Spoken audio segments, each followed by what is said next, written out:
This lecture is about Lambda Calculus, the first language that we will be looking at in this course.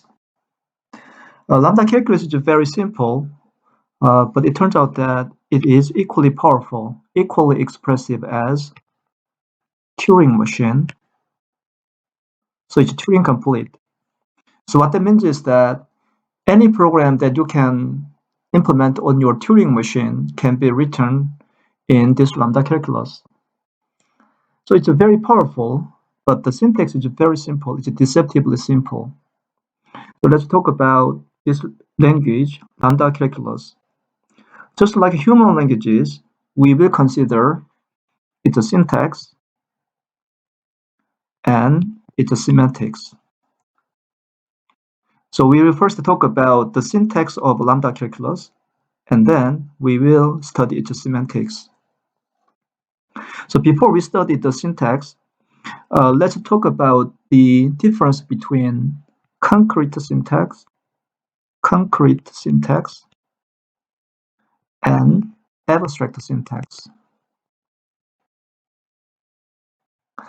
So concrete syntax is the syntax that you employ when you write your programs on the screen. So for example, here is a program that you write using the concrete syntax. So this program is written in concrete syntax, and then perhaps the parser for your program will take into consideration the operator precedence, like operator precedence, or associativity of operations, and then interpret this program as some kind of a tree. So for example, we apply this addition to this integer 1 and the result of multiplying 2 and 3. And this is called the abstract syntax tree.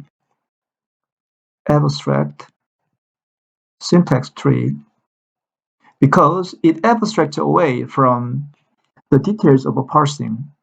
In other words, when we study this language, we don't want to consider the operator precedence or associativity. We just wanted to see the result of a parsing represented as something like abstract syntax tree. And this abstract syntax tree can be concisely defined using syntactic categories that we studied earlier. So remember that we are not going to discuss concrete syntax, the syntax that you have to employ when writing programs on the screen. We are going to just use the abstract syntax, which can be thought of as the result of parsing your program written in the concrete syntax. So we will use this abstract syntax. So that means that parsing is not in the scope of this lecture and this course. So let's first talk about the abstract syntax of Lambda Calculus, and then we will consider its semantics. So what's the abstract syntax? Abstract syntax of Lambda Calculus.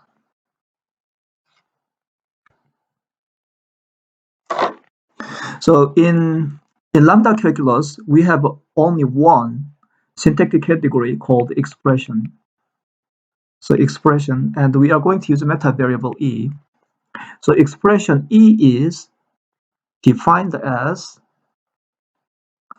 either variable x or Lambda abstraction written in this form, or Lambda application written in this way. So this guy, x is called a variable, just like variables in conventional programming languages. And instead of this symbol x, you could use, for example, x, y, z, or foo, bar, f, etc. So you can choose any any variable name you like. So this is a variable. And the second one, this one is called Lambda Abstraction. Lambda Abstraction. Or you can simply call it function. You can simply call it function. So it's going to denote a mathematical function, as we will see later. And here, this x is basically a formal argument. And this expression e is basically function body. You can think of expression e as function body. And we say that this variable x is bound in this lambda abstraction. Is bound. Or alternatively, you could say x is a bound variable in this lambda abstraction.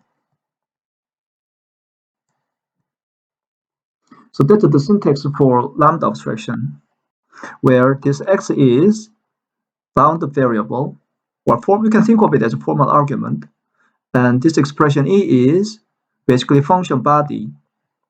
So you have a function where the formal argument is x, and the function body is expression e. That's the lambda abstraction. And the last one is, let me write expression e1, e2, and this is called Lambda Application, or simply application.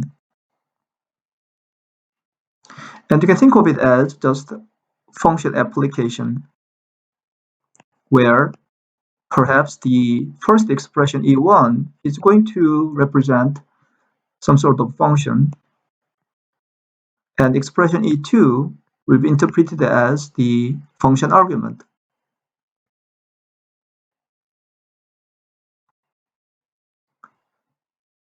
So we have in the abstract syntax of lambda calculus, we have three components: variable x, lambda abstraction, and lambda application. And in lambda abstraction, this variable x is called bound variable, or we can also say that variable x is bound in this lambda abstraction.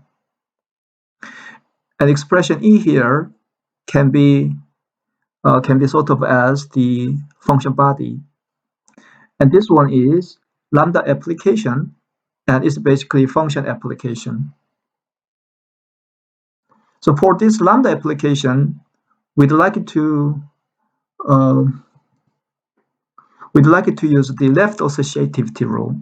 So basically lambda application is left associative. What that means is that if you have expression e1, e2, e3, there are two different ways of interpreting this expression. The first is this one, e1, e2, parentheses applied to e3. And the other way is expression e2 applied to e3.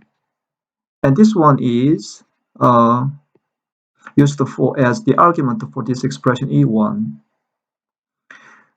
And we use this left associativity rule, which means that this expression e2 prefers to associate with whatever is in the left side, not the right side. So this one likes expression e1 better than expression e3. So we can imagine that there are parentheses placed over here. And this is actually the most natural way of interpreting this expression. If we have to read the expression in this way, it would be very weird to interpret its meaning. So this lambda application is left associative. Now, let's talk about the scope in this lambda abstraction. The question is, we will have an expression like this one, lambda x, x, y, or we might have expression lambda x dot lambda y dot x, y. And the question is, for this lambda abstraction, what is its body? So given lambda expression, lambda x dot e, this expression e is called the body of this lambda abstraction. And the question is, how do we determine the scope, the body of the given lambda abstraction? So what is the rule that specifies the scope of lambda abstraction? Scope of this lambda abstraction. And the rule is, the scope extends as far to the right as possible, as far to the right as possible. So here's an example. In this case, the scope of this lambda abstraction, or its body, starts here, and it definitely includes this variable x. And either we could stop here, or we could keep going on. If we stop here, the scope is limited to this single variable. So this expression would be interpreted as like this one. But the scope of our scope of this lambda abstraction is, the scope extends as far to the right as possible. So we do not stop here. The body definitely includes this one, but it extends as far to the right as possible until we are blocked by a parenthesis, for example. So therefore, the scope of this lambda abstraction includes this one.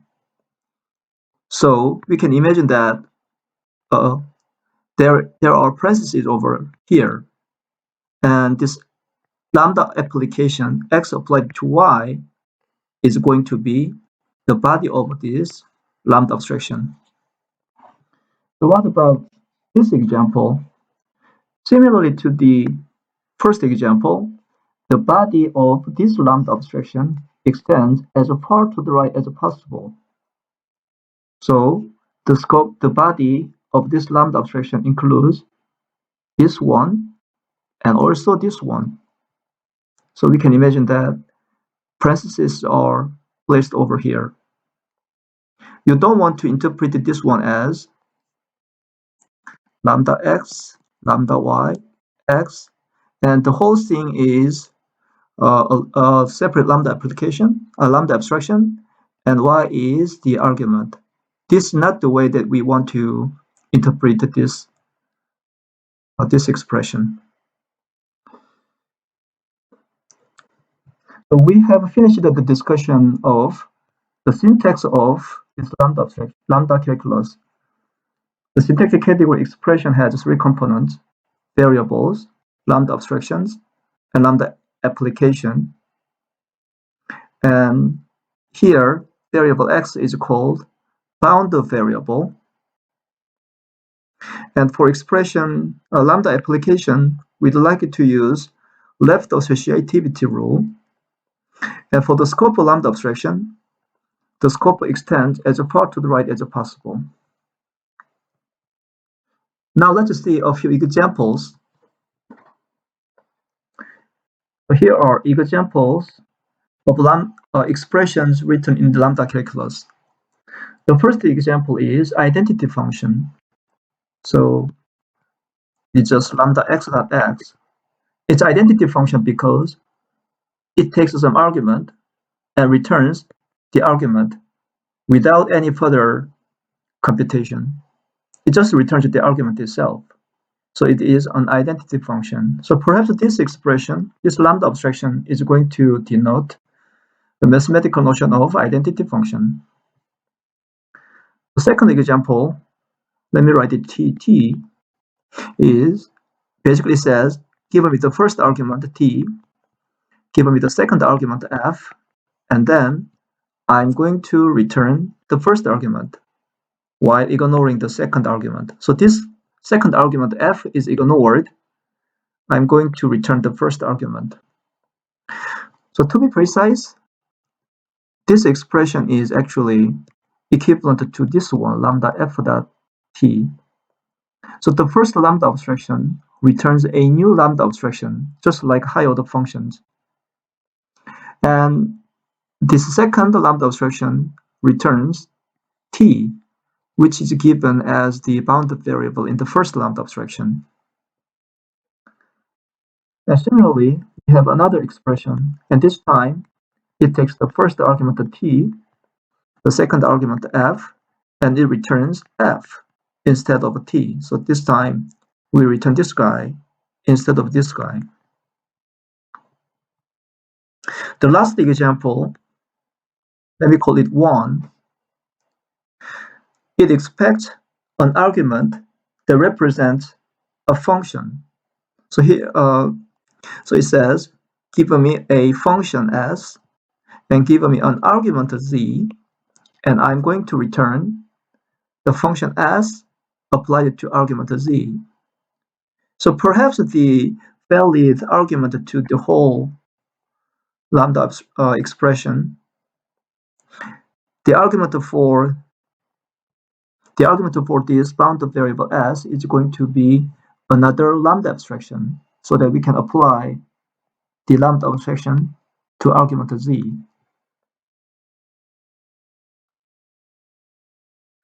So this is an example that looks like some higher order function where we are expecting a function for this bounded variable s.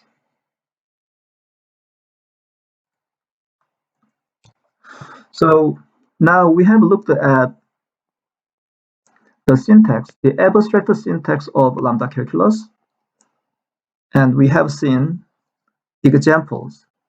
Now it's time to talk about semantics. So the question is, so we have some language called lambda calculus, and we have its syntax. And the semantics deals with the question of, given an expression E in this lambda calculus, what is its meaning? If we have a formal definition of this lambda calculus, we should be able to answer this question for every expression. For every expression E, we should be able to answer what is its meaning, if it has meaning at all. And if it has no meaning, we should be able to tell, oh, it has no meaning. But the semantics of a programming language deals with this question. Then what is the semantics for this lambda calculus? But before we proceed, we'd like to briefly review 3 different types of semantics. There are three kinds of semantics developed in the programming language theory. There is something called denotational semantics, and there is something called axiomatic semantics, and there is something called operational semantics. Denotational semantics is almost like mathematics. So the idea is, given an expression E, we'd like it to identify the corresponding mathematical object.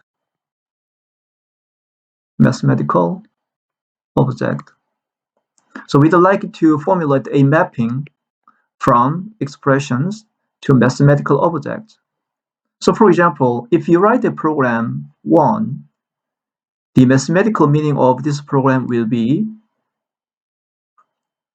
mathematical object 1. So this is the character you type on the screen, but this is the mathematical notion of integer 1.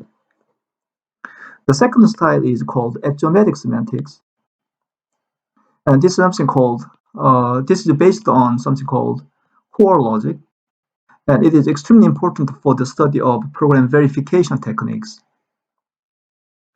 The last one is operation semantics. It's attractive because it is simple, easy to learn, and easy to formulate, and most importantly, it is directly related to implementing the programming language. So we are going to exclusively study this operation semantics in this course, not denotational semantics, not axiomatic semantics.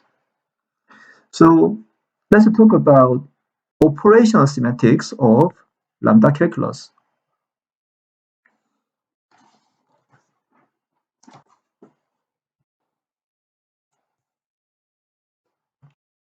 So what is the operational semantics of Lambda calculus? The syntax for Lambda calculus is we have a single syntactic category expression. E is defined as variable or Lambda abstraction or application. The operation semantics decides the meaning of a given expression by transforming a given expression through a sequence of operations.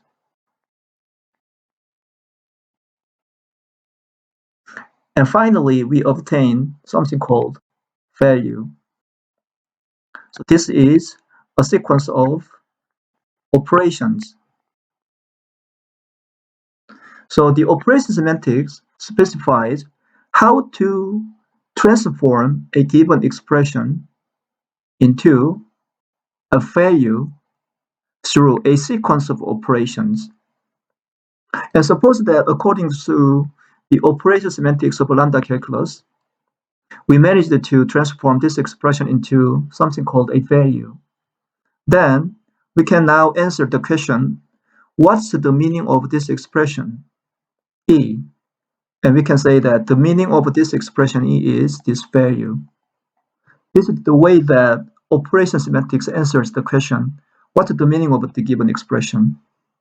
It's just a matter of applying a sequence of operations so that we obtain a corresponding value from the given expression. Then this is the meaning of the expression E. So that's the basic idea behind operation semantics. And in the case of Lambda abstraction, this operation is called reduction.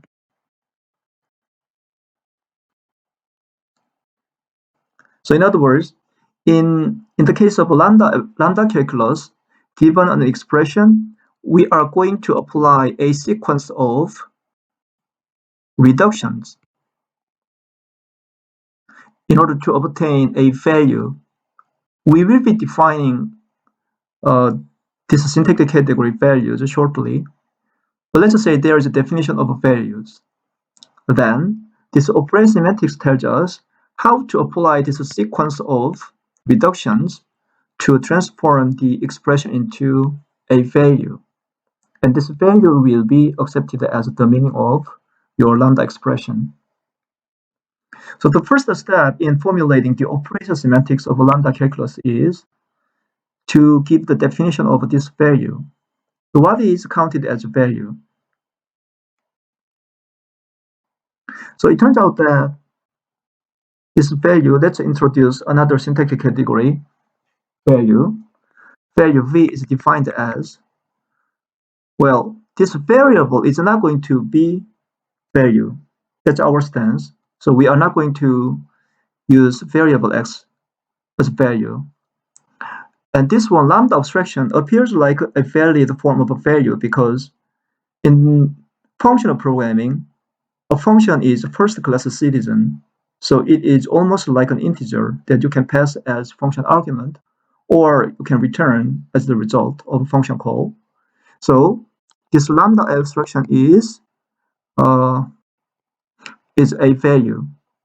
And this one is definitely not a value because it's something like a function call. So in our study of Lambda calculus, this syntactic category value has only a single form, which is Lambda abstraction. Everything else is not going to be value. Now, given an expression E, we'd like to apply a sequence of reductions so that we obtain a value. But according to our definition of a value, it's going to be some Lambda abstraction. then this lambda abstraction will be accepted as the meaning of this expression E. Now, it's time to formally define this operation semantics. This is an informal overview of how the operation semantics of lambda calculus works. We have these two syntactic categories. The question now is, how do we formulate the operation semantics? So in the case of lambda calculus, the operation is called the reduction. So we introduce a new judgment called the reduction judgment. This is a new judgment, and the syntax we write is expression E, right arrow, expression E prime.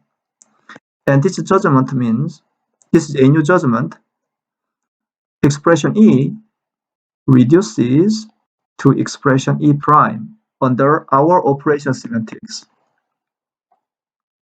So this is a new form of judgment, which we call reduction judgment. And for notation, we write E right arrow star E prime for reflexive and transitive closure of this reduction judgment, just like the programming in assignment 3. So this is reflexive and it's also transitive. So basically what that means is that we have a sequence of reduction, say E1 and then E2, blah, blah, blah. And then finally we have expression En. So we have applied n steps of reductions to finally obtain expression E prime. But it's also reflexive. So n can be 0. So n is non-negative. Because it is reflexive, we always have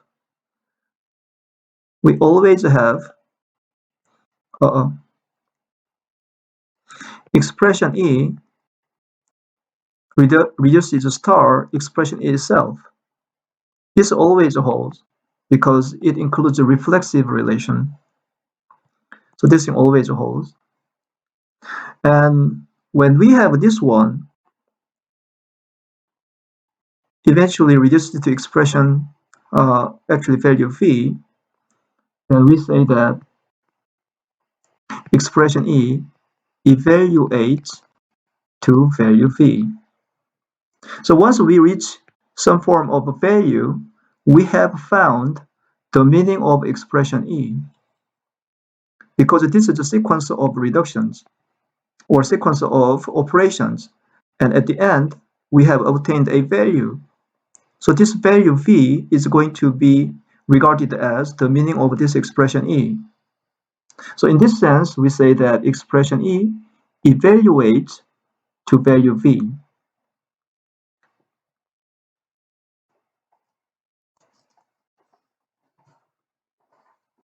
Now, we have introduced the new judgment called reduction judgment, and it's time to talk about its inference rules. Previously, we learned that a judgment must have corresponding inference rules. Without inference rules, the judgment has no meaning. So in other words, we have introduced this reduction judgment. Without inference rules for this reduction judgment, then there's no way to prove any reduction judgment. So this is a nonsense. It's meaningless. So therefore, it's time to formulate inference rules for reduction judgment, or this is called reduction rules. So what are the reduction rules for this reduction judgment? So let's start with each component in this expression. So the question is, given expression E, what is the reduction rule? Expression E is variable, lambda abstraction, and application. And values are just lambda abstraction. Let's analyze each component in this syntactic category expression. This is expression, this is value. First, can we reduce this variable? Perhaps no, because there's nothing we can do about this variable. So we cannot reduce it. And what about lambda abstraction? Can we reduce this lambda abstraction? Perhaps yes, because if this expression E, the body of this lambda abstraction is reducible, if we can reduce this expression, maybe we can reduce the whole lambda abstraction. But that's not the way that we'd like to reduce this lambda abstraction.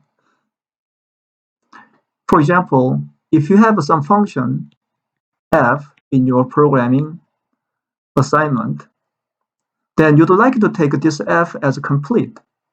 You don't want to actually reduce this body. So similarly, we don't want to further reduce this lambda abstraction. So this lambda abstraction is not further reduced.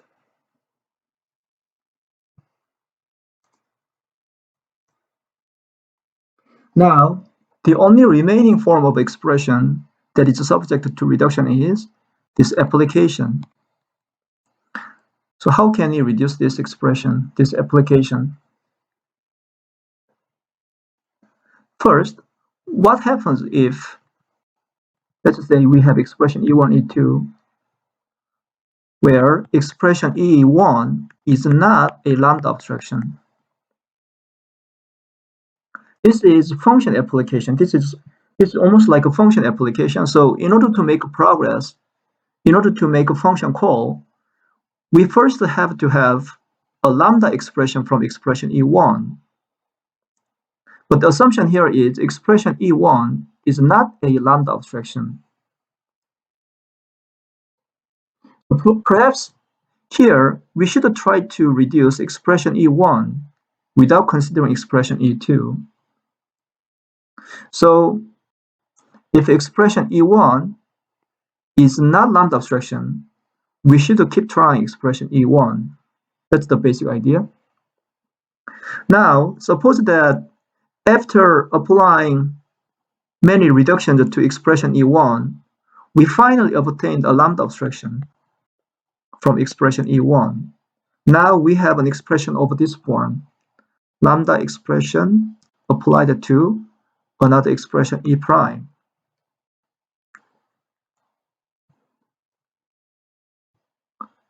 How can we reduce this expression? This expression is basically a function. It denotes a function whose formal argument is this variable x, and its body is the expression E. And expression E prime is an argument to be supplied to this lambda abstraction.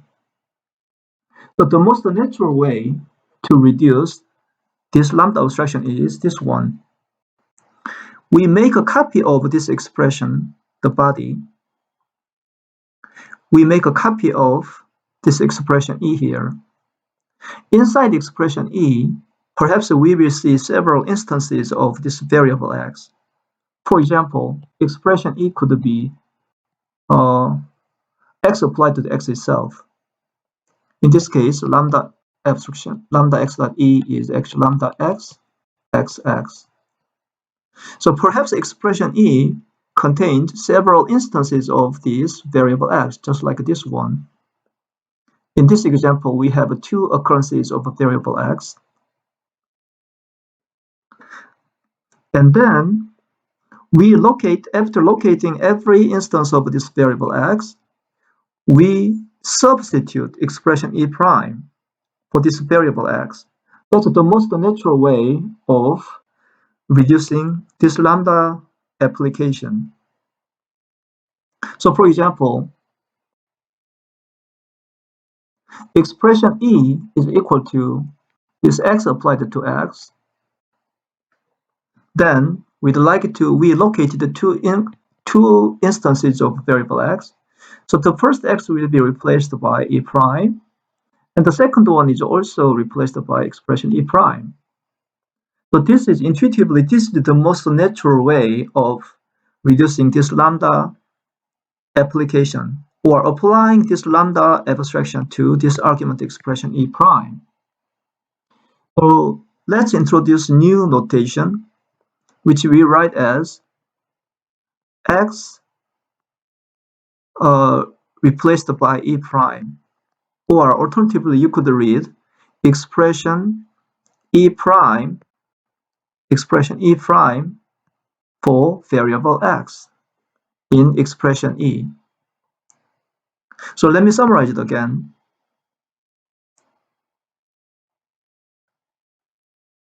Suppose that you have a lambda application shown over here.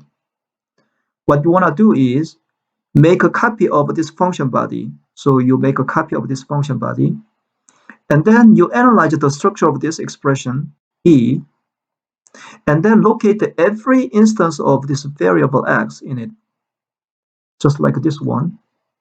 And then you go over the body and then substitute expression E prime for variable x. For this one, substitutes expression E prime for variable x in expression E.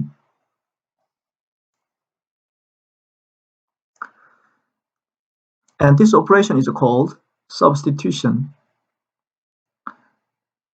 So this operation is called substitution operation.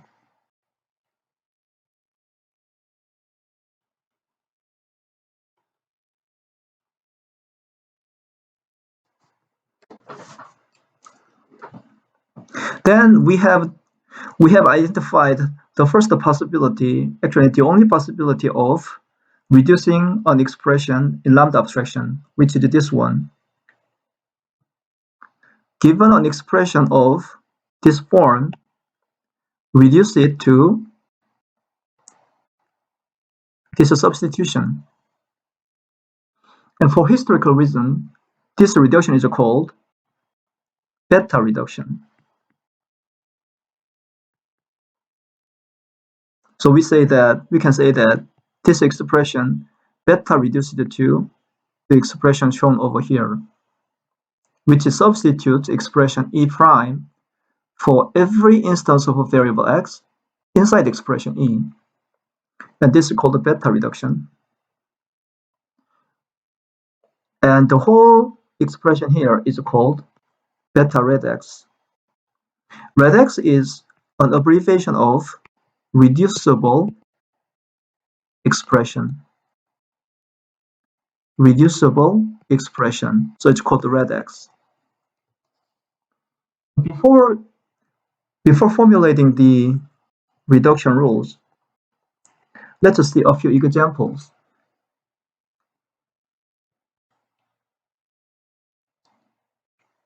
The first example is lambda x dot x applied to lambda y dot y. We take the body of the first lambda abstraction. So we make a copy of the body here, and then substitute the argument for this instance. So instead of x, we get rid of it and instead write lambda y dot y. So that's the result of beta reduction. So let me underline the whole expression to indicate that it is redex. In this case, you have a single redex, and the result of this beta reduction is lambda y dot y.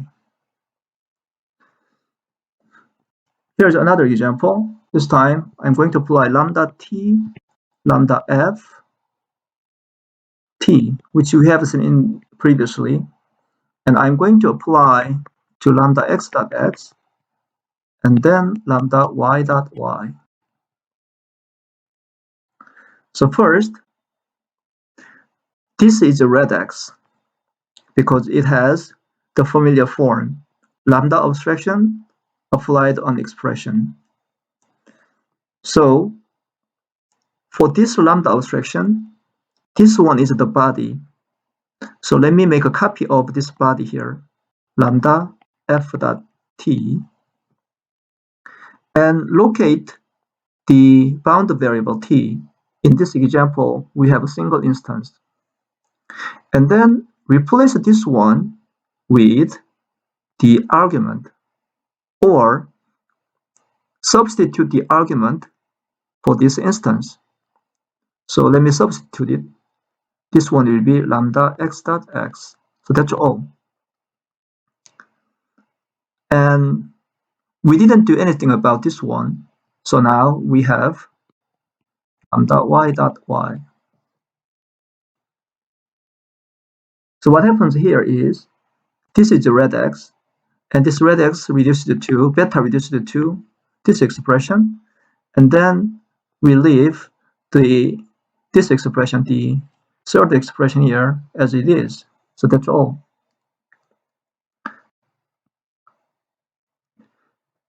A similar example is lambda t, lambda f. This time it's going to be f. And then we apply lambda x dot x, lambda y dot y.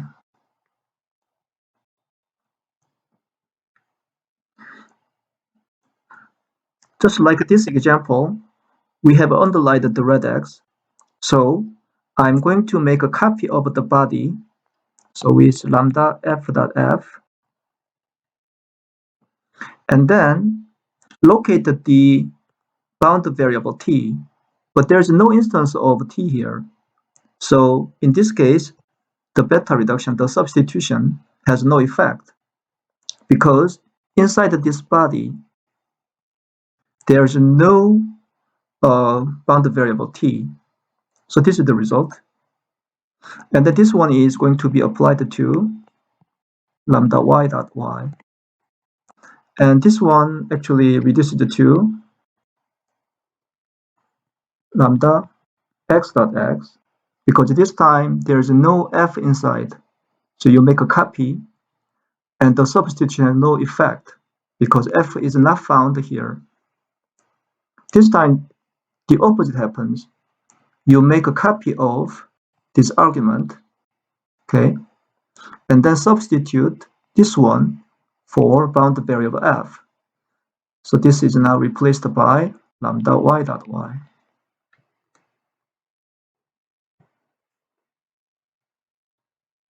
So the last example is lambda s, lambda z, sz applied to lambda x dot x, lambda y dot y. So this is definitely a red x, because it has the familiar form, lambda abstraction applied to something.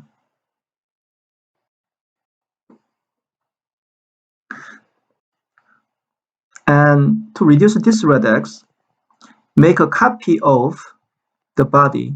The copy is lambda z s z, and locate the bound variable. We have a single instance, and replace it with the former, the actual argument. So now s is going to be replaced with lambda x dot x. And this one is carried over. Again, this is red x. This is not part of it. This is red x. So I'm going to make a copy of the function body. So it's going to be lambda x dot x z, and locate the formal argument of z.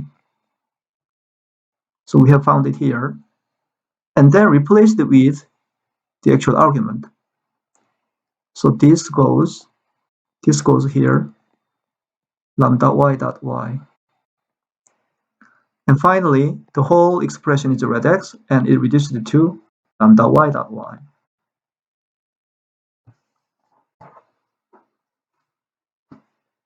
But there's a slight problem here in this way of reducing. The problem is, given expression E, we might have different ways of reductions. So here's an example. The example is lambda x,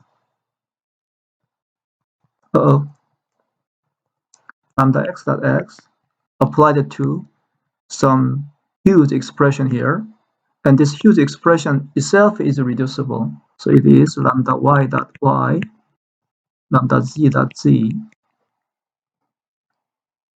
And in this example, there are two different ways of reducing the whole expression.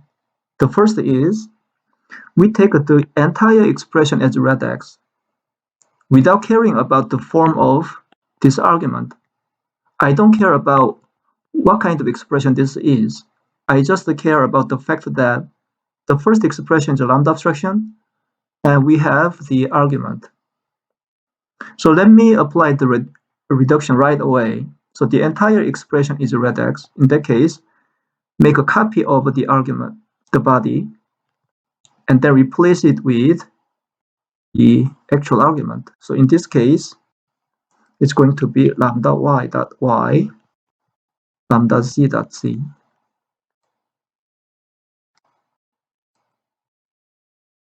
But that's the first way. But that's not the only way to reduce the whole expression.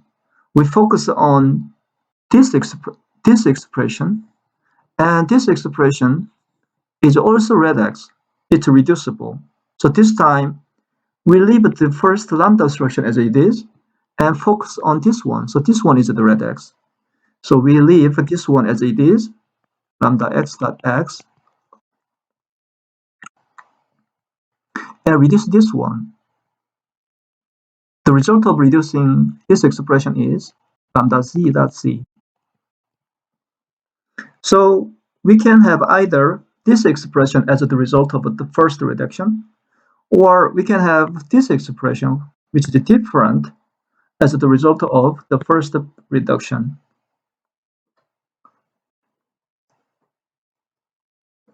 So this observation, this example illustrates that there's a need for reduction strategy.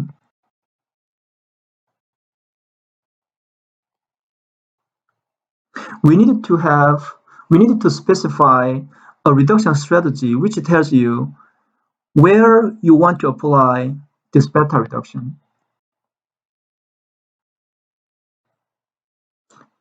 In other words, we don't want to apply beta reduction in an arbitrary way. In a given expression, we don't want to apply beta reduction in an arbitrary way, but we'd like to apply beta reduction in a systematic way following this reduction strategy. So the reduction strategy will tell you, given an expression E, where is the red x inside this expression E, so that you can find the unique way of reducing this expression. Let's consider reduction strategies for lambda calculus. To summarize, we'd like to formulate inference rules for reduction judgment, or reduction rules. And this variable x is not reducible, and this lambda abstraction is not reducible. So the only form of expression that is subject to reduction is this lambda application. And we have learned that this form of reduction is ready for reduction. This form of expression, where the first component is lambda abstraction, and we have the second component. And we can reduce the whole expression by applying this substitution. So this substitution is basically the building block for reduction rules. But there remains a question: in what sequence do we apply this reduction? Given an expression E, we don't want to apply this reduction in an arbitrary way. We'd like to apply this reduction in a systematic way so that the operation semantics produces a unique value, V, from the given expression. So we have to formulate not just this reduction operation. This is a beta reduction. We need not just this beta reduction, but also a certain reduction strategy which specifies in what order we want to apply this beta reduction. So let's consider reduction strategies for lambda calculus. So we will consider two reduction strategies. The first is call by name, and the second is call by value. Call by name, or its semantic equivalent, is used in programming language Haskell, and call by value is used in the ML family, like OCaml or SML, etc.